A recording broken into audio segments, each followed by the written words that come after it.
जय सतगुरुदेव भगवान की जय। जय सतगुरु साईं अरुण जी महाराज को कोटि कोटि प्रणाम। जय सतगुरु कबीर साहिब जी को कोटि कोटि प्रणाम। सत साहेब वंदे मातरम। आप सभी भक्तजनों, प्रेमियों, साधु संतों और सभी मानव जाति को, छोटे बड़े भाई बहनों, माताओं बहनों और इस पृथ्वी के सभी जीवों को मेरा कोटि कोटि प्रणाम। सत साहेब। तो हे भक्तजनों, प्रेमियों, साधु संतों, हम तो हर बार हर वीडियो में यही कहते हैं कि मानव की कोई जाति नहीं है, ना इसका कोई ऐसा फिक्स धर्म है, और ना ऊंच है, ना नीच है, ना भेद है, ना भाव है। तो भक्तजनों, प्रेमियों, यही आपका मार्ग है, सत्य मार्ग। तो हम बात करते हैं आज सतगुरु कबीर साहिब के बारे में, और सतगुरु रविदास जी महाराज के बारे में, और सतगुरु नानक साहिब के बारे में। देखिए, हमारी जो प्राचीन सभ्यता है, जो हम भारत के मूल निवासी हैं और उनके सच्चे इतिहास के अनुसार हम बात करते हैं, तो भक्तजनों, प्रेमियों, जो नानक साहिब और सतगुरु रविदास जी और सतगुरु कबीर साहिब जी, इन तीनों के मार्ग पे अगर कोई चलता है तो वो ही मुक्ति को पा सकता है, उसके लिए मुक्ति संभव है। तो बात करते हैं सतगुरु कबीर साहिब जी के बारे में। और उससे पहले जो महान संत हुए हैं बुद्ध सिविलाइजेशन में, उस मूल तक हम जाते हैं। किसी अध्यात्म और सत्य मार्ग को जानने के लिए हमें मूल जाना पड़ेगा, मूल को जानना पड़ेगा कि मूल कहां से शुरू हुआ था। वैसे देखा जाए तो जो प्राणी है, चाहे वो मनुष्य हो चाहे अन्य प्राणी हो, उसकी उत्पत्ति को लेकर के हम बात नहीं कर रहे, हम सिद्धांत की बात कर रहे हैं, अध्यात्म मार्ग, भक्ति मार्ग के बारे में बात कर रहे हैं कि मानव का क्या संपूर्ण कर्तव्य है। तो हम प्राचीन में जाते हैं, 2,500 वर्ष या 3,000 वर्ष पहले अगर जब हम जाते हैं तो हम देखते हैं कि हमें जो महात्मा बुद्ध, गौतम बुद्ध सिविलाइजेशन दिखाई देती है, वहां से हम शुरू करते हैं कि उनका मार्ग क्या था। उनका मार्ग सभी से प्रेम, करुणा, दया, और मानव जाति सब एक है। और मानव जाति जो है वो, उसका मार्ग क्या है, अध्यात्म मार्ग है उसका कि सभी को दया, करुणा, सेवा, सबको एक समान समझना, ऊंच नीच ना समझना किसी को भी। कहने का तात्पर्य है यह है कि सभी मानव जाति एक समान है, कोई ऊंचा नीचा, छोटा बड़ा, भेदभाव, जाति पाति नहीं है। उनका मार्ग ये सिद्धांत है। और महात्मा बुद्ध जी का जो सिद्धांत था वो, और जो उनकी परिकल्पना थी वो थी पूरी पृथ्वी शांति प्रियमय। वही उनका सतयुग था, और जो है वो सत्य मार्ग था। तो उनकी यही परिकल्पना थी कि पूरी पृथ्वी ग्रह ही शांति प्रिय रहे, और यही मार्ग गुरु सतगुरु कबीर साहिब जी का है। उनकी भी यही परिकल्पना थी।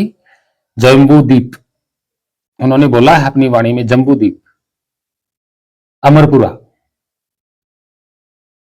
उनकी भी यही परिकल्पना थी। सतलोक, देखिए हे मानव, कबीर साहिब का सतलोक यही है। कौन सा? शांति प्रिय, मानव जीवन शांति प्रिय, बिना भेदभाव के, बिना ऊंच नीच के, बिना जाति पाति के और बिना किसी फिक्स धर्म के।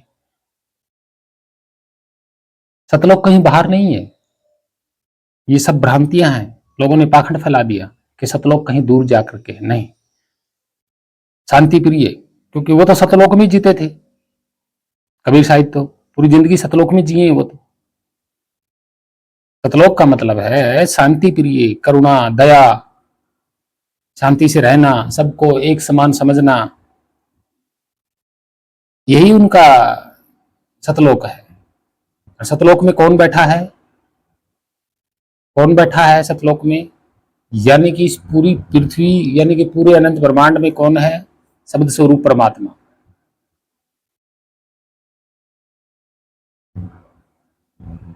वो दोनों ही में है। सतलोक आज का अगर युग देखा जाए तो झूठ लोक है। ये पूरा ब्रह्मांड, मतलब पृथ्वी लोक को झूठ लोक माना जाता है। झूठ लोक में क्या होता है? झूठ बोलना नहीं होता। झूठ लोक में द्वेष, क्रोध, अभिमान, है ना, ऊंच नीच, जाति पाति, भेदभाव, धर्म, ये जो अपनाता है वो नरक में ही है, मतलब उसके लिए नरकलोक ही है, सतलोक नहीं है। सतलोक वो है जब मनुष्य सत्य मार्ग को अपना लेता है, वो सतलोक में जीता है। और उस सतलोक में कौन है? शब्द स्वरूप परमात्मा स्थिर है एक जगह। तो हमारा जो चाल चलन है, अगर जब हम अध्यात्म में सत्य मार्ग पे चल पड़ते हैं तो हम सतलोक में प्रवेश कर लेते हैं। बस हमारी जिंदगी सतलोक में प्रवेश कर लेती है, हम कर लेते हैं, कदम रख लेते हैं। और जब शब्द स्वरूप परमात्मा यानी कि उस महाचेतन चेतन में हम स्थिर हो जाते हैं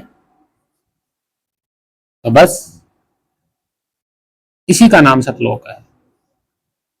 वो आदि नाम है, वो सत्य नाम है। तो हम सत्य मार्ग में चल के, सत्य मार्ग में रह के हम सतलोक में हैं, और सतलोक में ही हम शब्द स्वरूप परमात्मा को हम प्राप्त कर लेंगे। तो यही सतलोक है और इसी सतलोक में विराजमान शब्द स्वरूप परमात्मा है। इसी का नाम सतलोक है। सत्य मार्ग को ही सतलोक कहा गया है। अन्य कहीं जाना नहीं पड़ता सतलोक के लिए, ढूंढने के लिए। अभी तो कहा है ना, घर बैठे बैठा है। तो सत्य मार्ग ही सतलोक है और उसमें मतलब सब में जो समाहित है वो परमात्मा है। जब आप सतमार्ग अपना लेते हो, कदम रख लेते हो, तो आप सतलोक में हो। और सत्य सच्चे सतगुरु शरण में जाकर के शब्द स्वरूप को जानना है, उस डार्क एनर्जी को जानना है, उस निअक्षर नितत्व को जानना है, उसके आप अंश हो। बस अंदर शब्द स्वरूप परमात्मा में आप का ध्यान है, आप स्थिर हो, बाहर आप सतलोक में जी रहे हो। सत्य मार्ग में जीना मतलब सत्य लोक में जीना। और कबीर साहिब की जो परिकल्पना है वो अमरपुरा। अमरपुरा का मतलब है कि लोग यहाँ अच्छी शांति प्रिय जिंदगी जिए और शब्द स्वरूप को प्राप्त करके, उस डार्क एनर्जी, उस महाचेतन को प्राप्त करके उसमें स्थिर होकर के अमर हो जाए।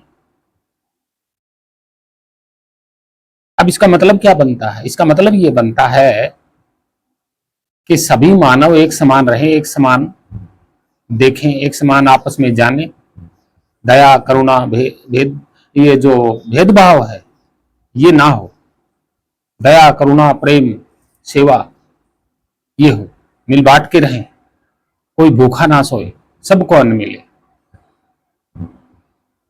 और सतगुरु रविदास जी की भी यही है परिकल्पना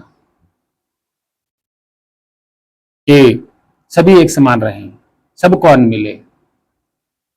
तो रविदास जी का जो नाम था वो बेगमपुरा था, यानी कि किसी को किसी प्रकार का दुख ना हो, गम ना हो,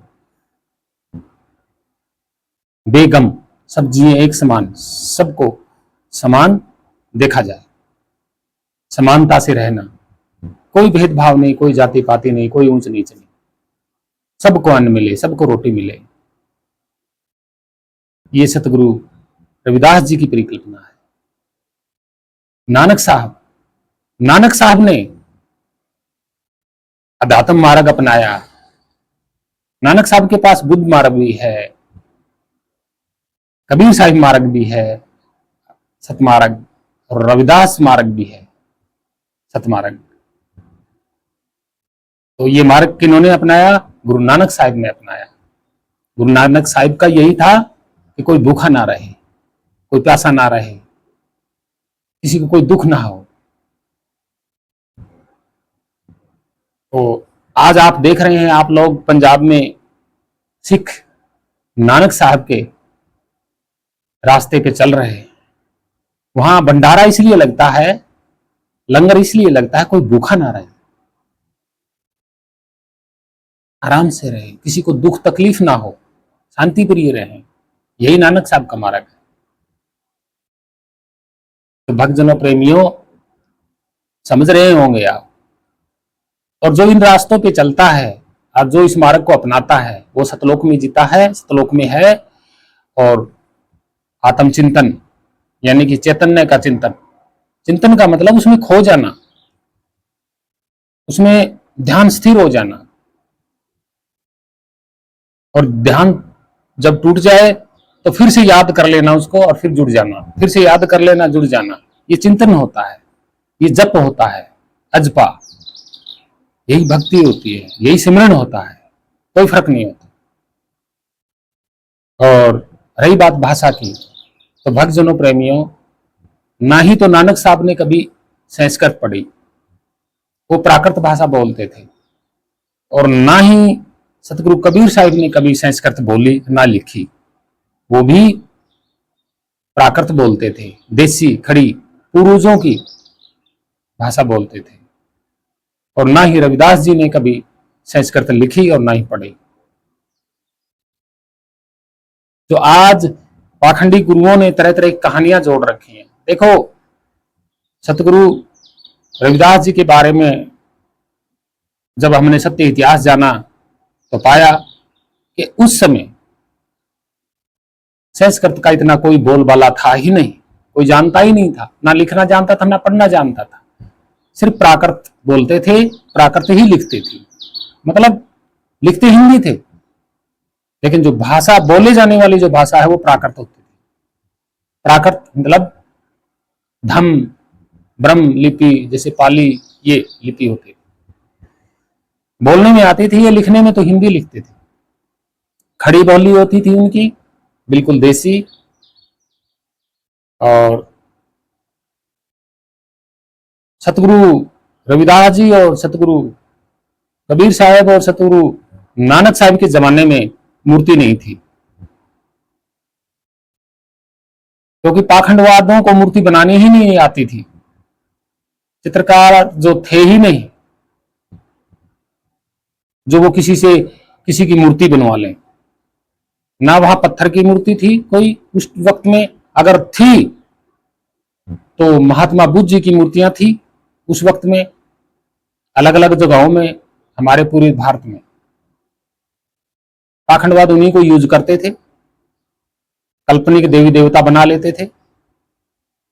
लेकिन रविदास जी के बारे में जो बोलते थे ना कि मूर्ति चल के आई, नहीं, पाखंडवादियों ने अपना नाम रविदास जी के साथ अनंत काल तक, यानी कि चंद्र और सूर्य जब तक रहेंगे तब तक रविदास जी, सतगुरु कबीर साहब, नानक साहब, अन्य महान संतों और बुद्ध जैसे महान संतों का नाम रहेगा। तो पाखंडवादियों ने सोचा कि इन संतों का नाम तो कभी मिटेगा ही नहीं, ये तो सत्य संत है। तो उन्होंने अपना नाम साथ में जोड़ दिया, अपने पाखंड को साथ में जोड़ दिया कि हमारा जो पाखंड है वो भी इनकी कहानी के साथ अमर रहे। तो भक्तजनों, प्रेमियों, ऐसा नहीं था कि रविदास जी के बारे में पाखंडवाद ने जो कथाएं लगाई हुई हैं किसी भी प्रकार की ऐसा नहीं था कि मूर्ति चल के आ गई, वो किया, ऐसा नहीं था। हाँ, उन्होंने मानव एकता के लिए बहुत प्रयास किया। सतगुरु कबीर साहिब जी ने मानव एकता के लिए बहुत प्रयास किया और नानक साहिब ने भी बहुत प्रयास किया कि मानव हम सब एक हैं, ना कोई छोटा है ना बड़ा है, ना कोई जाति है ना पाति है, ना ऊंच है ना नीच है।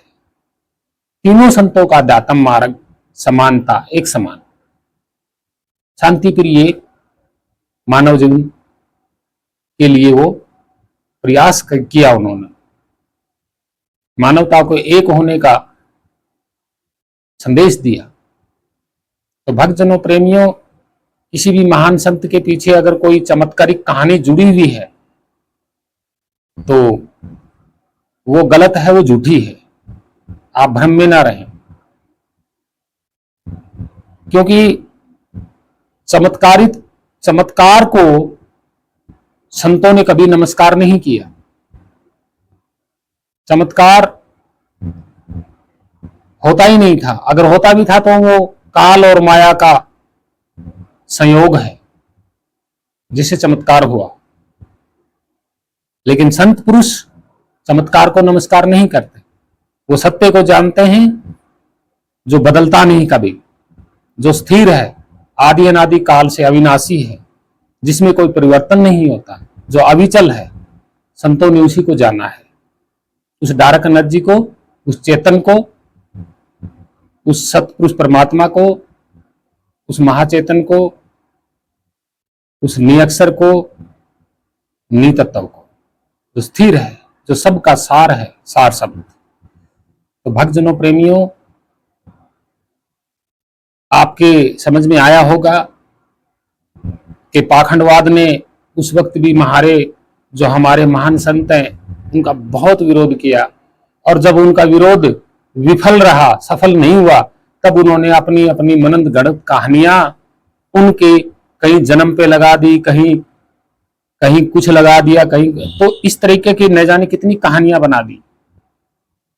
तो उन पाखंड का नाम भी उन संत महात्माओं के साथ चल रहा अभी तक भी कहानियों में, क्योंकि कहानी लिखने वालों ने अपना नाम, एड्रेस, पता कभी नहीं बताया, सिर्फ जोड़ दी और आगे से आगे चलती रही। किसने कहानियां जोड़ी, किसका हाथ है पीछे, जोड़ने वालों ने कोई एड्रेस, नाम, पता नहीं दिया। तो भक्तजनों, प्रेमियों, भ्रमित ना रहें। दूसरा ये कि संतों ने कभी ऐसा कुछ किया ही नहीं जिससे उनके पीछे कहानी जोड़ी जाए। हाँ, मानवता के लिए उन्होंने बहुत प्रयास किया, और आज जो अनुयायी हैं, मैं हाथ जोड़ के विनती करता हूं, हे मानव, अगर आप नानक साहब के पंथ में हो, चाहे सतगुरु रविदास जी के पंथ में हो, चाहे सतगुरु कबीर साहिब के पंथ में हो, पंथ का मतलब मेरा है परंपरा, उनका मार्ग पे हो, तो मानव जाति को एकता में देखना और एकता में लाना, उनका भ्रम दूर करना, ऊंच नीच का भेदभाव मिटाना, जाति पाति का भेदभाव मिटाना, छोटे बड़े का भेदभाव मिटाना, है ना, और जो बनावटी धर्मों का भेद मिटाना, ये हर अनुयायी का काम है, तभी सतमार्ग सफल होगा। और दया, करुणा, सेवा, प्रेम, है ना, सबको एक समान देखना, सम नजर से देखना, सम दृष्टि से देखना, यही है संतों का मार्ग। जब तक आप सतलोक को ढूंढोगे, शब्द सार को ढूंढोगे, सार शब्द को ढूंढोगे, शब्द स्वरूप परमात्मा को ढूंढोगे, पहले अपना मार्ग सुधारिए। पहले सतलोक में, सत्य के आवरण में कदम रखिए, और आप ऐसे ढूंढते रहोगे और बाहर आप भेदभाव कर रहे हो, जाति पाति मान रहे हो, धर्म मान रहे हो, बाहर पाखंड कर रहे हो, पाखंड को मानते हो, चमत्कार को मानते हो, तब तक आप सतलोक में कदम नहीं रख सकते।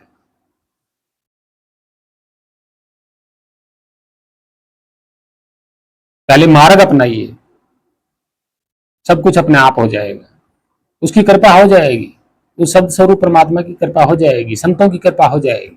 पहले सत्य मार्ग को अपनाइए। तो भक्तजनों, प्रेमियों, आपने सुना और आप विचारेंगे, तो बहुत बहुत धन्यवाद। मानव पंथ एक है के चैनल के माध्यम से हम बात कर रहे हैं। तो आप सभी भक्तजनों, प्रेमियों, सभी मानव जाति, माताओं बहनों, छोटे बड़े भाई बहनों और सभी पृथ्वी के जीवों को मेरा कोटि कोटि प्रणाम। सतगुरु साईं अरुण जी महाराज को कोटि कोटि प्रणाम। सतगुरु कबीर साहिब जी को कोटि कोटि प्रणाम। सभी अन्य महान संतों को कोटि कोटि प्रणाम। सत साहेब, सत साहेब, सत साहेब। वंदे मातरम।